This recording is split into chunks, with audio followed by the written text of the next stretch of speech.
Hi everyone, this is Pam Varner and I'm going to show you some tricks with your Spin Effect Snowflake templates. The markings on the Snowflake templates correspond with an 8-point crosshair markings. I want to do it with 6 points. So I'm going to add some markings to my template. It will allow me to make snowflakes without marking my fabric, which I'm going to do it on white eventually, so that's a really nice plan to not have to mark my fabric. Now you can do a 5.5, 7.5, 9.5, or 11.5 inch snowflakes, and that's from Tip Tip Tip. They come with these puzzle pieces, and there is a line right down the center of the piece, right down there. We're going to use that line. We're also going to use the horizontal lines on each of the inch markings.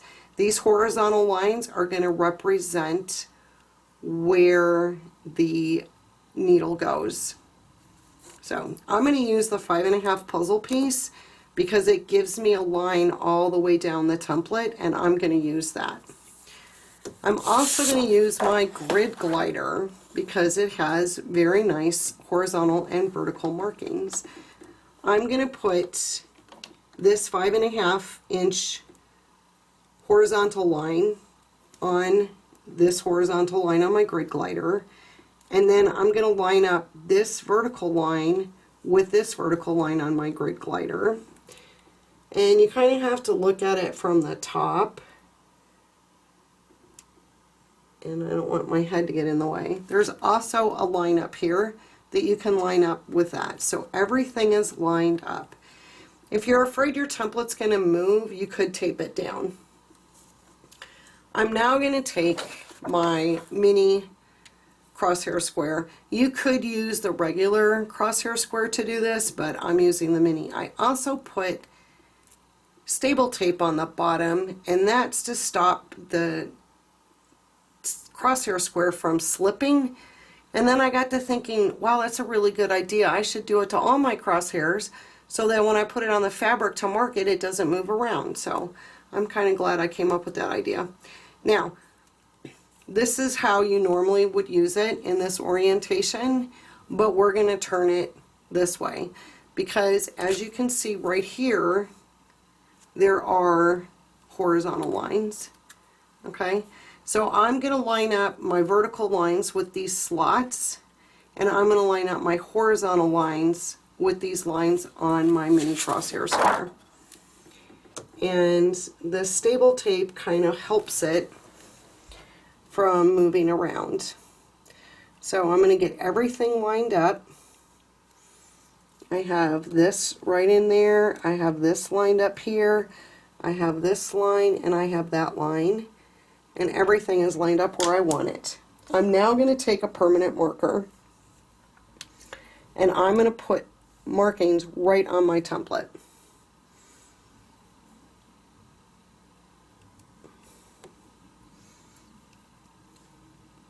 And I'm only putting 4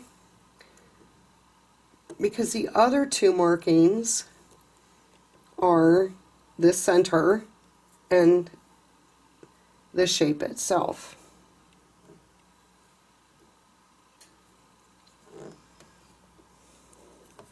So there are my 4 lines. So that's good for my 5.5 inch. Now I want to do my 7. Well, look at this. It's already lined up on my grid marker, my grid glider. So all I have to do is move this down. And now I'm using this line, same vertical positions,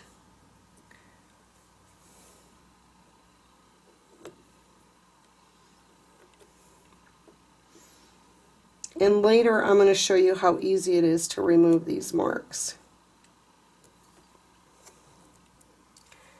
So that's my 5.5. This is my 7.5. Go down to my 9.5.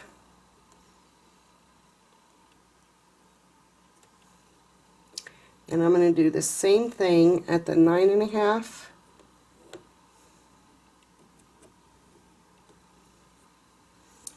And these lines do cross each other, but when you use it on your quilt, you'll see how easy it is to know which lines you're supposed to be using.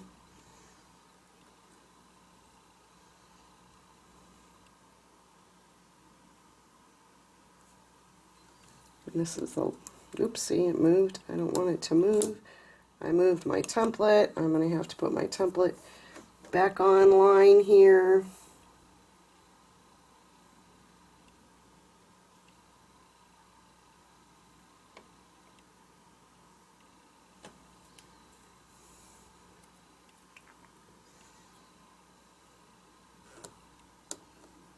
My vertical and my horizontals are lined up.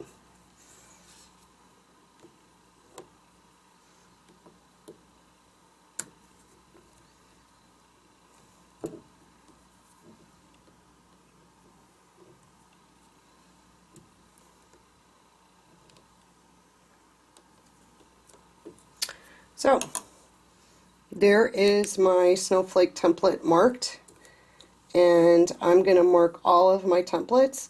So each size has 4 markings. So these 4, those 4, and it looks like these 2 are together, but they're not. And we will notice how that works when we get to the machine. So get all of the snowflake templates marked, and then we'll be ready to sew.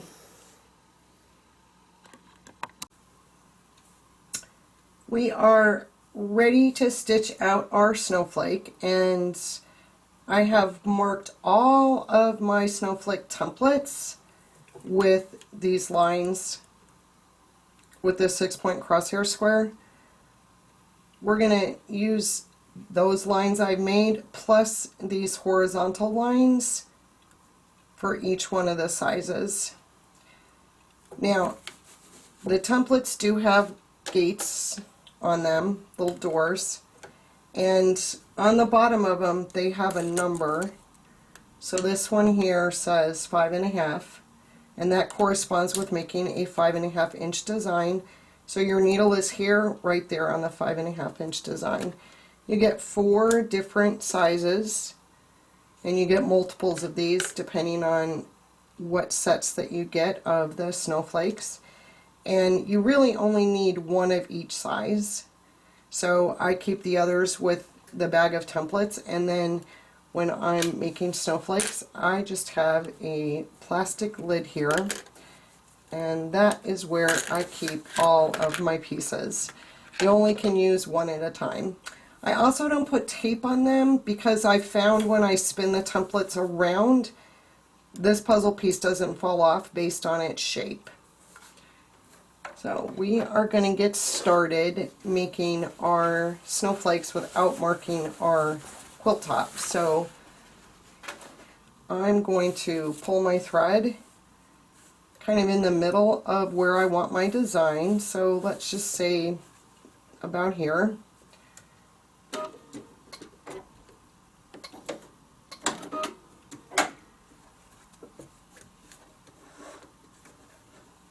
And I'm going to sink my thread.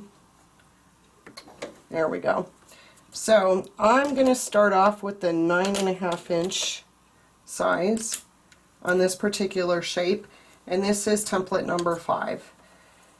So the first thing I'm going to do is put my template around the foot, and then I'm going to put in the little gate. I like to have my threads underneath the template. I think it just adds a little bit more stability.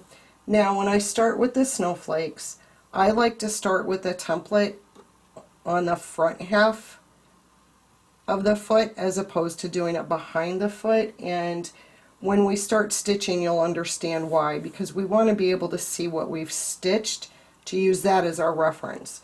So I'm going to start stitching, and I'm going to stitch all the way down here, around, and back up.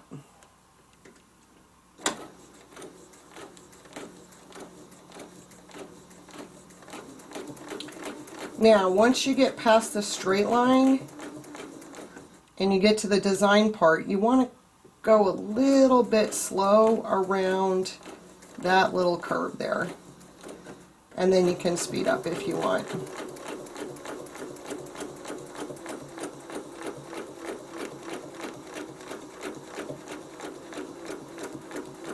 Again, we're going to go slow and then back down.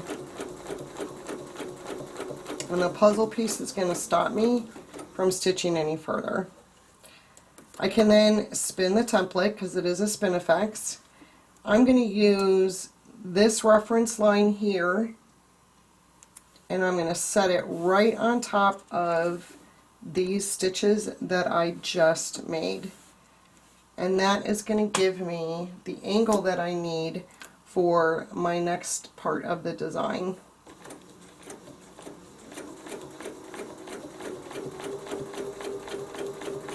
Again, slow down around the little corner there.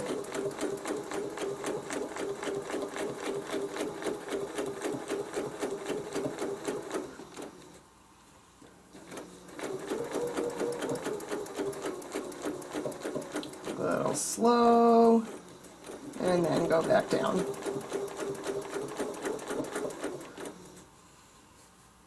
I'm going to spin again. Now I have this line coming out, and that is going to go right on top of the stitches of the first part that I did. This also sits right on top of these stitches. It's hard to tell from the angle of the camera.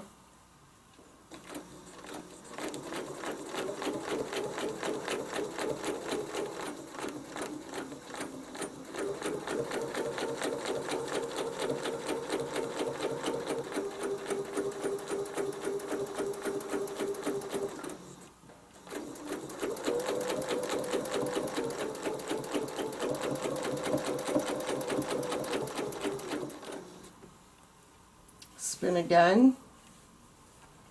Now remember this line in the center of the puzzle piece? That line I'm going to put on top of the stitches from my very first stitching. So this line here, right on top of there.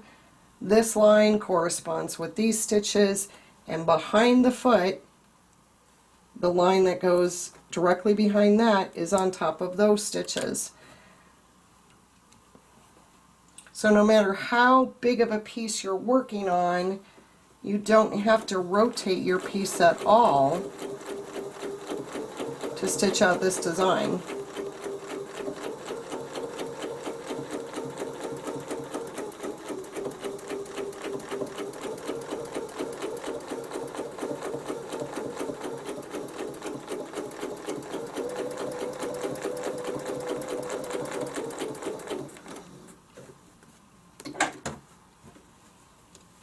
Spin again, and now I have the line on the other side of the template sitting on top of here, and then I also have this line sitting on top of those stitches.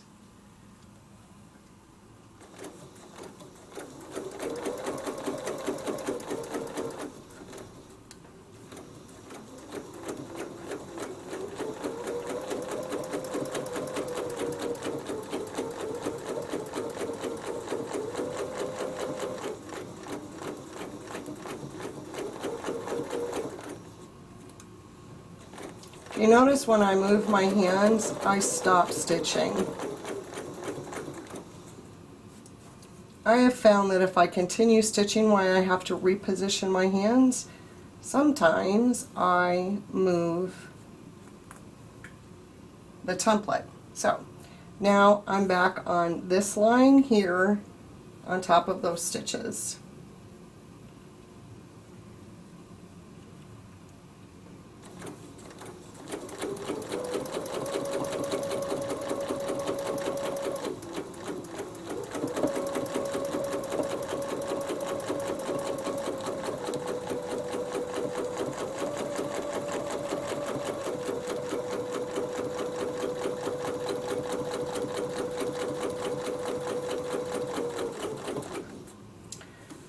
So now I have 6 spokes of my snowflake.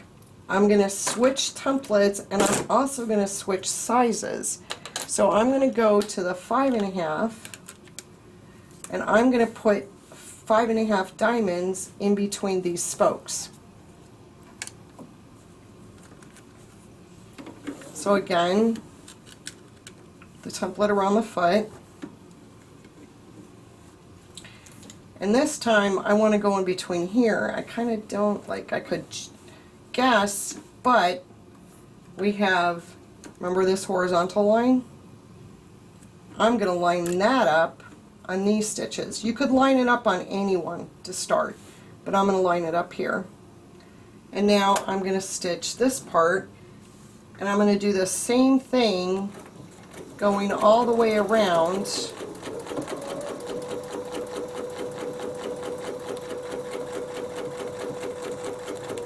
And on these sharp angles, you want to take a little extra stitch so that you don't get rounded off diamonds. You want them to be squared off.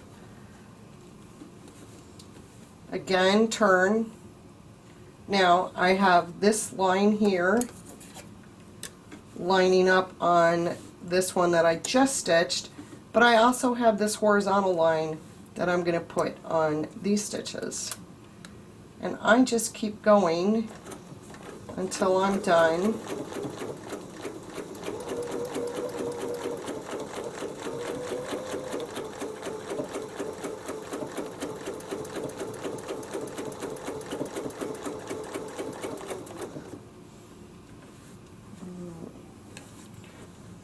My stitches, make sure I get that out of the way. And I did that, so now I need to turn and do this one.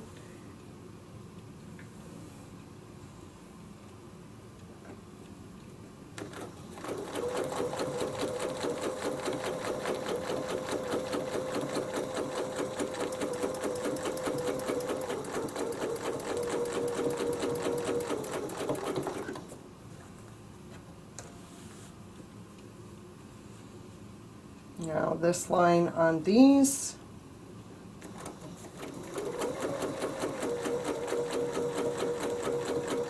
So the first round of stitches we used the marks on the template that we put on, and for the second round we're actually using what we've already stitched as a reference line on our quilt sandwich.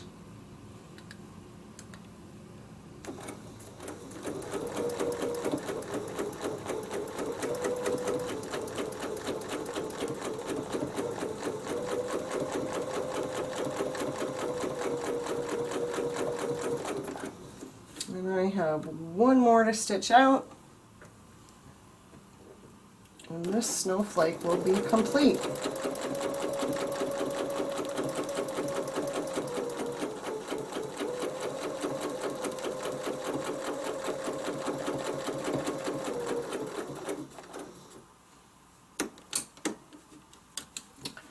So I'm going to pull my threads.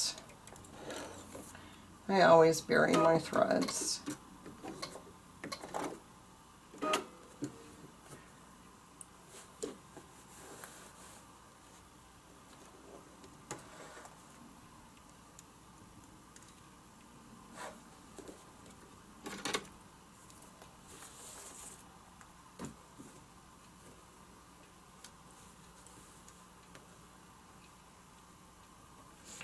Another thing I do with the Spinifex designs, and actually any design that stops and starts in the center, is if you notice right here, I ended my stitches just a few stitches shy of being in the center. It just makes it easier to bury them instead of trying to bury them on top of all of these threads that I've stitched on back and forth. So here is our finished snowflake that we were able to do without any marking on the quilt top. Let's see if that gives you a better view. And there is our lovely snowflake. So I hope that you have fun making snowflakes this season, and feel free to share what you've done. So have fun with your snowflakes.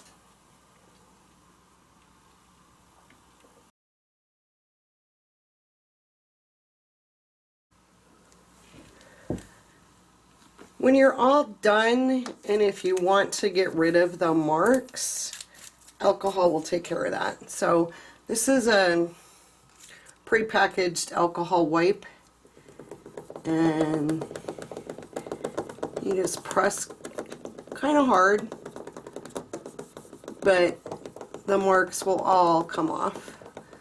And this is also a great way to clean your templates when you put any marks on them. Now with the snowflakes, I'm just going to leave them all on here. And if you don't have these, you can just use any cotton ball, cotton wipe, whatever you can get your hands on with alcohol. And you just rub them and they come off. See? You can also clean the bottom of your templates with alcohol to get all of the sticky off. If you put on new stable tape or you move your stable tape for any reason, and there we go. And that is how easy it is, little elbow grease, to get the marks off of your templates.